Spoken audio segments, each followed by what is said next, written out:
dire ici avec beaucoup de clarté que la France condamne absolument, avec la plus grande fermeté, ce coup d'État militaire. Ce coup d'État est parfaitement illégitime et profondément dangereux pour les Nigériens, pour le Niger et pour toute la région. What's up, everybody? I hope you're doing good.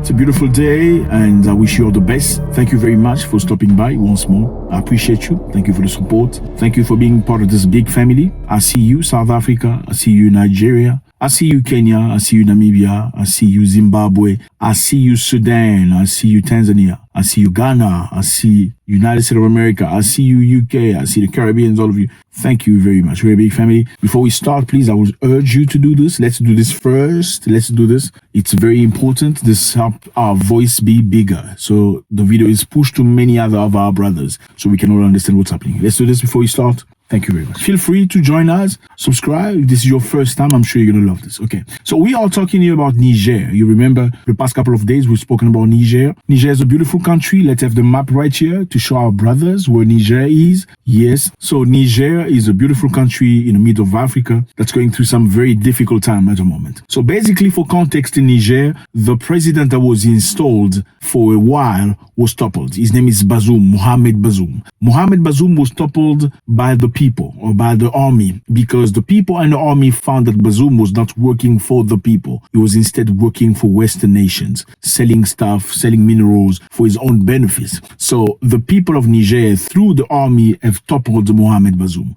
But in the meantime, many other countries are against it. They don't like it. They want him reinstated. The French people have said they want him back in power. America said they do not recognize the new people running the country. ECOWAS, which is a combination of 15 nations of West Africa, have also urged that they reinstate this Mohamed Bazoum back into power. Now, what's happened next? What has happened currently is that the Nigerian government has put together a number of soldiers to get ready to go and fight in Niger. Yes, fellas, Nigeria is part of ECOWAS, and obviously the president of ECOWAS, the chairperson right now, is Nigeria. So they have put together a number of people to go get ready, number of forces get ready to go and fight. This is crazy, fellas. I mean, this is an African country trying to free itself from poverty, from difficulty. It feels like Nigeria, the people in power in Nigeria are undermining the struggles of Nigerians. Yes. ECOWAS restated its decision to use military force to restore democratic rule in the Republic of Niger, saying failure to do so could render the regional bloc a laughingstock in the Committee of Democratic Nations. So again, this is not about wanting to save Nigerians. This is more about ego, because they feel like if they fail to do that, they issued a warning. They said to the new government of Niger, we are ordering you to reinstate the previous president. You have 7 days to do it. 7 days elapse on the 6th of August. If after 7 days you do not do so, we're going to use force against you. This is what ECOWAS say to the Nigerians. Now they are saying, if we do not do what we said we're going to do, we're going to become a laughingstock. Is this really about the people of Niger, or is this about egos? At the meeting where the Nigerian Chief of Defense, General Christopher Musa, had called collective attention and the united response among ECOWAS defense chief to restore democratic governance in Niger. The directive to master force through defense headquarters leaked to the public. So the directive has leaked to the public. We have a leaked document here, fellas. A leaked document about military in Niger. The leaked document that surfaced online last night had shown in the military order an instruction for the Nigerian Army, the Nigerian Navy, and the Nigerian Air Force deployment. The Nigerian Army was instructed to muster 2 battalions, the Nigerian Navy to assemble its special boat service, while the Nigerian Air Force was to provide 1 regiment company. The assembled troops were directed to commence movement of platform to one of the northern states pending in the directive to enforce democracy in Nigeria. So basically, Nigeria is very moved.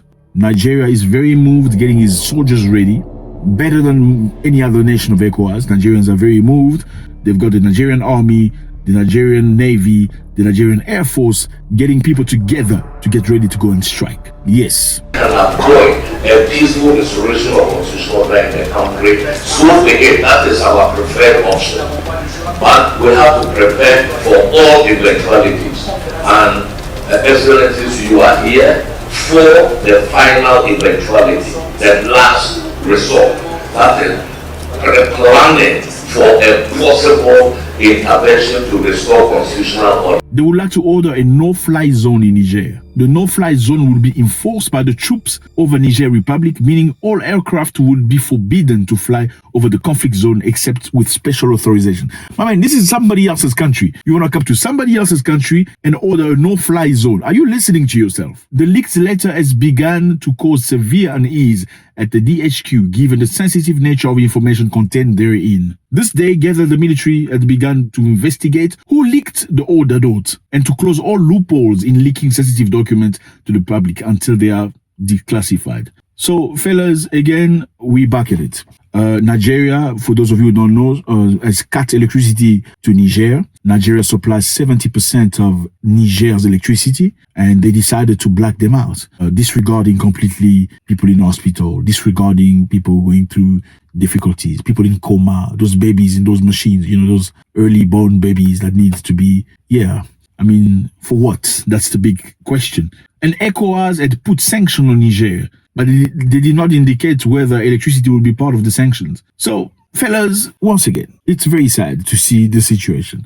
I don't know, this is not all Nigerians, but clearly the president of Nigeria, the current president, has got some wings. He's pushing. He's the one pushing to go to Niger and reinstate the previous president. I don't know what type of relationship they share or what kind of mentality they have that matches each other, but to the expenses of the people, I don't think it's worth it.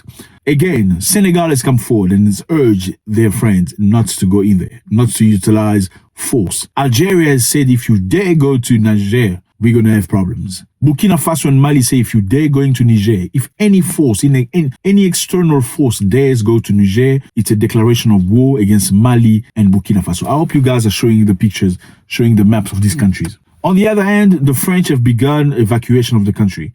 They say over 600 to 500 French nationals, civilians, live in Niger, and they need to be evacuated. They started to be evacuated, and some 262 French have already reached Paris. They obviously left Niger. Also, before we finish, the military in power in Niger have come forward, cancelling many of the military contracts they have with France. Yes. In other words, giving them notice to when they need to leave the country. Yes, they're asking the military of France to start leaving the country. Very, very interesting. So this means the French people are being kicked out of Niger. This is very interesting, fellas. I want to know how you feel about this. Let me know. Nigeria first cut electricity supply to Niger, keeping them in the dark. I don't know what brother does that to his brother, with what intentions. Exactly what I thought again. The reason why somebody will do this is to send a note. You need to crush rebellions. You need to crush people leveling up, trying to be better. Because if you don't do that, what's next going to happen? Probably in Nigeria, people are going to stand up against you or any other country. Let me know how you feel about this once more. I appreciate your comment. Please, we've been reading what you're saying. It's not my show, it's our show. It's all about us learning from one another. God bless.